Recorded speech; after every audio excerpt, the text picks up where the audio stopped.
বাংলাদেশের ইতিহাসে প্রথমবারের মতো একদিনে দুটি ভোট অনুষ্ঠিত হতে যাচ্ছে এবার। আগামী 12 ফেব্রুয়ারি একসঙ্গে, তবে আলাদা দুটি ব্যালটে ত্রয়োদশ জাতীয় সংসদ নির্বাচন এবং জুলাই সনদ বাস্তবায়নে গণভোট হওয়ার কথা রয়েছে। এর আগে জিয়াউর রহমান ও খালেদা জিয়া শাসন আমলে বাংলাদেশে দুটি গণভোট অনুষ্ঠিত হলেও সেগুলো জাতীয় সংসদ নির্বাচনের দিন অনুষ্ঠিত হয়নি। ফলে গণভোটের দিন একটি ব্যালটেই হা অথবা না ভোট দিয়েছেন ভোটাররা।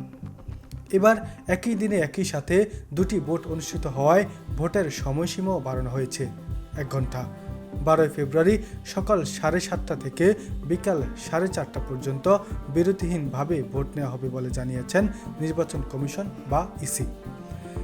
একটি পরিপত্রের মাধ্যমে ইসি জানিয়েছে, দুটি আলাদা ব্যালট পেপারের মাধ্যমে সংসদ নির্বাচন ও গণভোট অনুষ্ঠিত হবে এবং ভোট গ্রহণ শেষে একই সাথে সংসদ নির্বাচন ও গণভোটের ফলাফল গণনা করা হবে।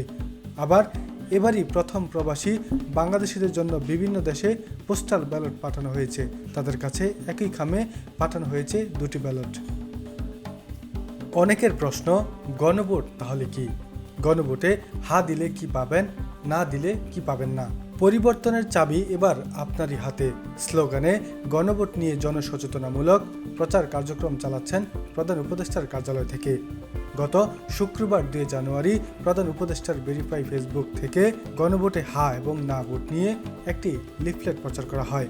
এর শিরোনামে দেওয়া হয়েছে, গণভোট 2026 সংসদ নির্বাচন, দেশের চাবি আপনার হাতে।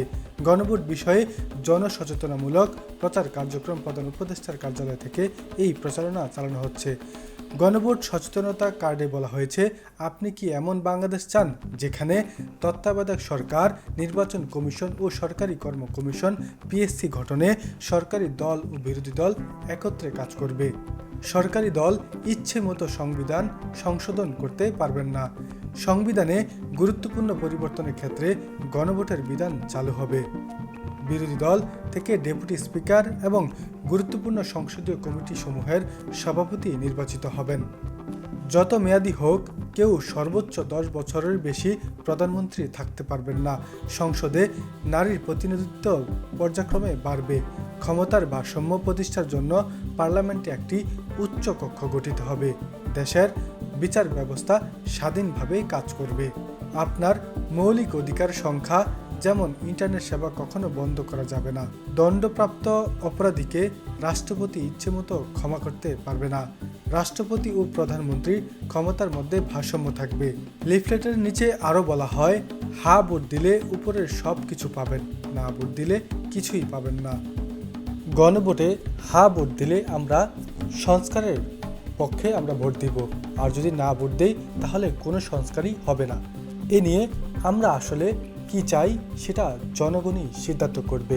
আমরা কি রাষ্ট্রের সংবিধান কি সংস্কার চাইব বা কি চাইব না, সেটা নির্ধারণ করবে বাংলাদেশের জনগণ, এবং সেই প্রক্রিয়াটি হচ্ছে গণভোট। ধন্যবাদ সবাইকে। রাকিবুল হাসান, আমাদের চোখ।